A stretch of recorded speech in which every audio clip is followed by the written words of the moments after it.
Okay, let's unpack this. We're diving into a challenge that, well, it resonates with a lot of people, right?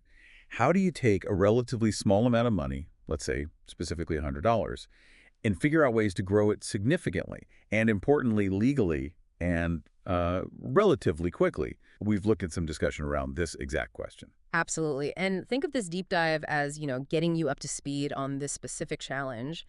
Our goal here is really to pull out the most actionable strategies from that material.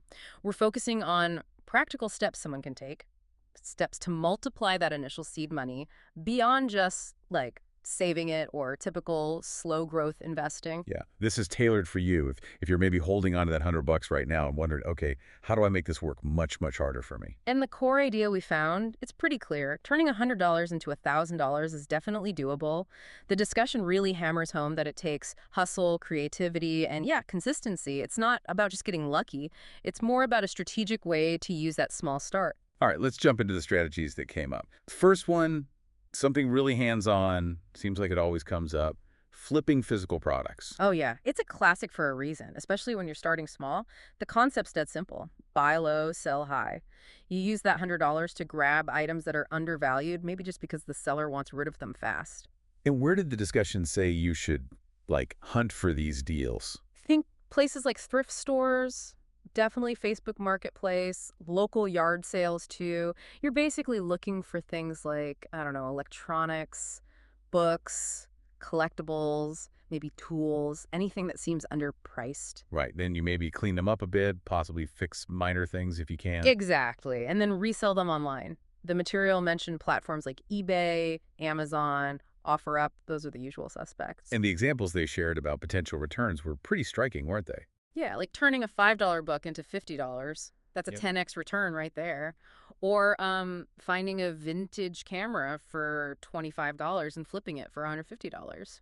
You do that a few times, put the profits back in, you can see how you could actually get towards that $1,000 goal pretty It fast. really does sound like treasure hunting, but yeah, with the clear goal of making money. Precisely. Okay, but what if you're not really into dealing with physical stuff? The shipping, finding space for it. Maybe you live in a tiny apartment. That's a really good point. And that's where digital products pop up as a super attractive alternative. This strategy is all about creating assets just once, right? Assets that you can then sell over and over again. Low creation costs, potentially high profit margin. So how does that initial $100 fit in here? What do you use it for? You could use that seed money to get some key tools to make your stuff look better. Maybe a subscription to something like Canva Pro for making templates, or even just registering a domain name to make your little online shop or portfolio look more professional. Makes sense. And what kind of digital products did the material suggest are actually selling? They specifically mentioned printables, templates, and ebooks. Think practical things people actually need or want, like budget planners, resume templates were mentioned, wedding invitations, even habit trackers. Stuff you can sell on Etsy or Gumroad pretty easily. So the big advantage here really is. That evergreen potential. You put in the time or that initial $100 to make the product, and then boom, you can sell it again and again. That scalability is just crucial when you're trying to turn a small amount into something much bigger. Okay, shifting gears completely. What if you don't really have a product idea, digital or physical, but you do have time and maybe you're willing to learn something new? Right, that leads us straight into offering microservices. This is purely about selling your skills task by task. But hang on, what if you feel like you don't have a skill that someone would pay for right now? Isn't that a big hurdle? Well, not according to the material we looked at. It actually suggested using part of that $100 to fix that exact problem. You could invest it in a really focused mini course. Platforms like Skillshare, Udemy, Coursera were mentioned.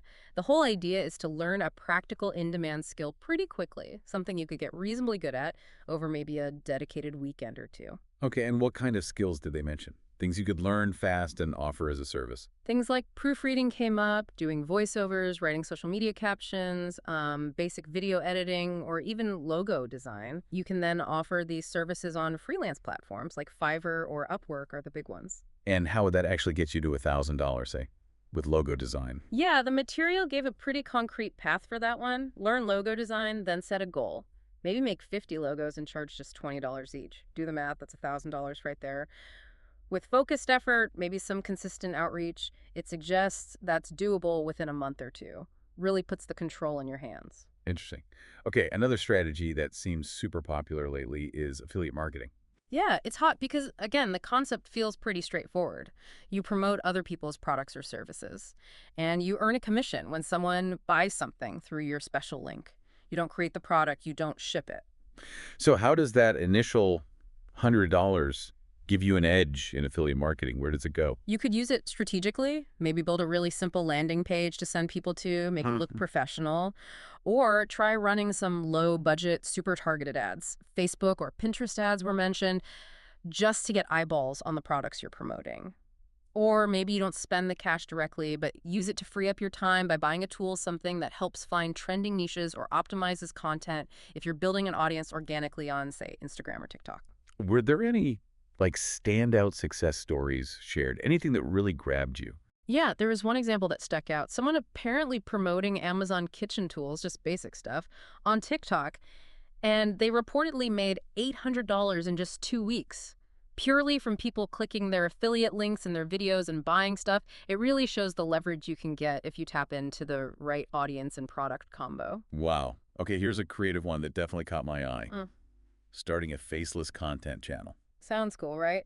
The idea is you create engaging content, maybe for YouTube, maybe TikTok, but you never actually show your own face. You use voiceovers, stock video clips, text on screen, graphics, that sort of thing. And the $100, how does that help kickstart something like this? It seems like you could almost do it for free. You could start for free, but the $100 can help you level up faster. Maybe get a subscription to decent text-to-speech software if you don't like your voice, or access to a better library of stock footage so your videos look more polished. Maybe even experiment with AI avatars. The material kind of framed the $100 as a way to boost the production quality right from the start, make it look less amateur. Okay, and how do these faceless channels actually make money? How do they get to $1,000? Usually a few ways. YouTube ads, once you get enough views and subscribers, or putting affiliate links in your video descriptions, that's huge. Or even using the channel to funnel viewers to your own digital product, maybe something you created using that other strategy we talked about. Right, linking strategies. Okay, now we have to talk about investing. Almost everyone asks, right? Can you realistically turn $100 into $1,000 quickly just by investing it? Yeah, the discussion around investing was pretty cautious, and for good reason, really. It specifically pointed out that fast and safe investing, they don't often go hand in hand. But it does acknowledge you can absolutely use $100 to start investing. How, though? With such a small amount, seems like fees would eat it up. Through fractional investing, that's the key. It lets you buy tiny pieces of potentially high-growth things that would normally be too expensive, like small slices of shares in diverse funds called ETFs, exchange-traded funds. The material mentioned apps like Robinhood, Grow, or Zerodha that let you do this easily. Okay, what about crypto? That's famous for potentially huge, fast gains, right? Someone's always got a story. True, but the material presented crypto as definitely high risk, especially if your goal is fast and legal growth from just $100 without basically gambling.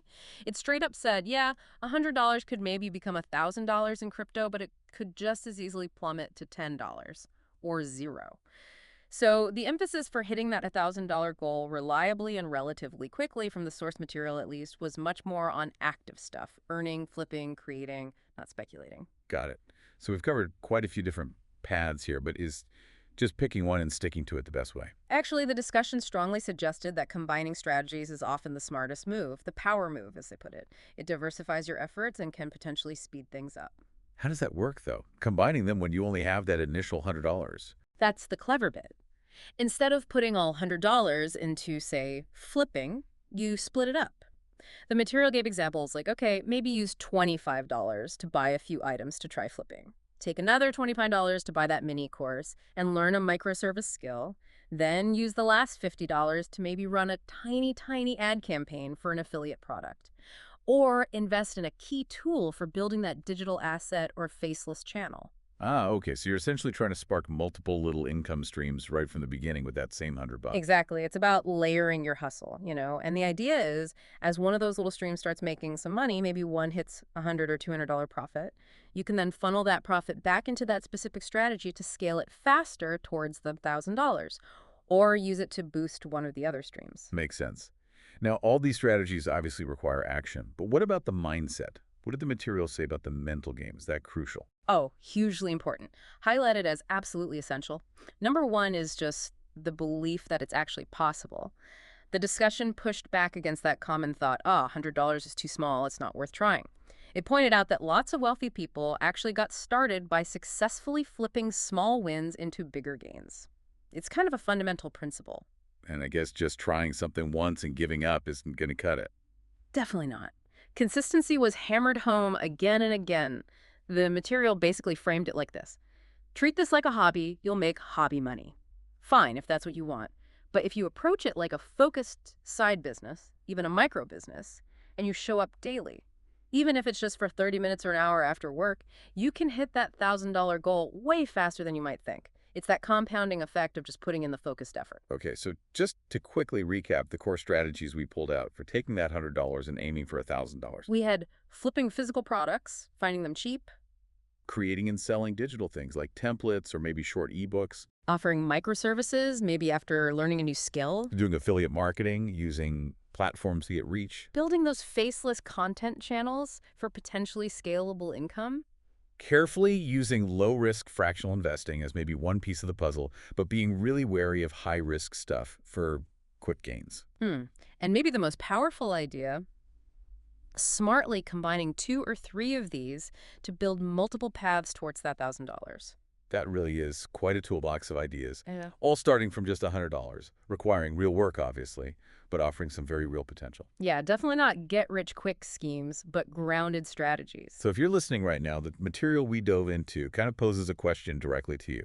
Based on everything we've just talked about, thinking about your own situation, your interests, Yeah. what's one single thing you could realistically start today with that $100? Yeah, what's that first step? Maybe it is just hitting a yard sale this weekend and grabbing a couple of things to try flipping, see how it feels.